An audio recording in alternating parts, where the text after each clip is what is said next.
въздишка на облегчение днес в Гърция след вчерашното решение на Европейската централна банка, който дава глътка въздух на гръцката банкова система за срок поне от 2 седмици. Това дава възможност изборите да преминат спокойно, който облагодетелства СИРИЗА. В тази последна фаза на предизборната битка начело са двамата лидери на Нова демокрация и СИРИЗА, Антонис Самарас и Алексис Ципрас, извинявам се, но не е далеч от истината.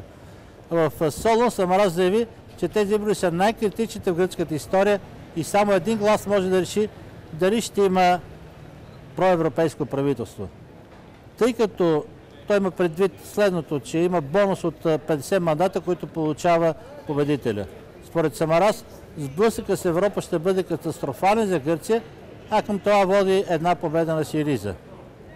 Без ясна и силна подкрепа, силите на заробващото ни статукво ще ни задушат, отговори от патра Алексис Ципрас. Той заяви, че днешната Нова демокрация е крайна десница и няма нищо общо с демократичната партия на Карамалис.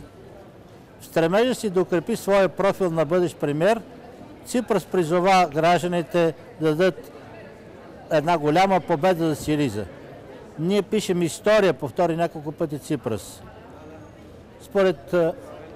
Според едно от последните проучвания на общественото мнение, СИРИЗА води с около 4% пред Нова демокрация, като тази разлика се запазва стабилна.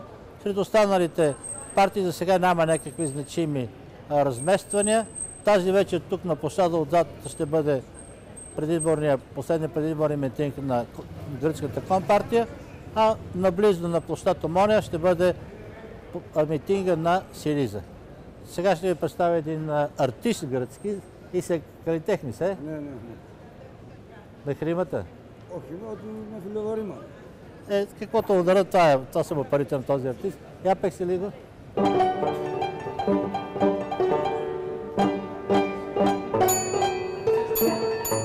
Това беше от Гърция.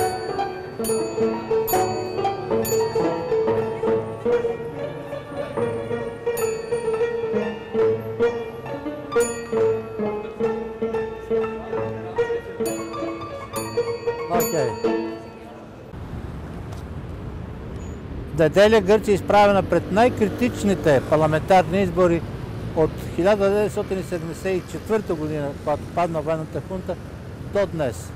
Това е така, защото на тези избори за първ път могат да бъдат спечелени от една радикална лява партия СИРИЗА, която има намерение да преразгледа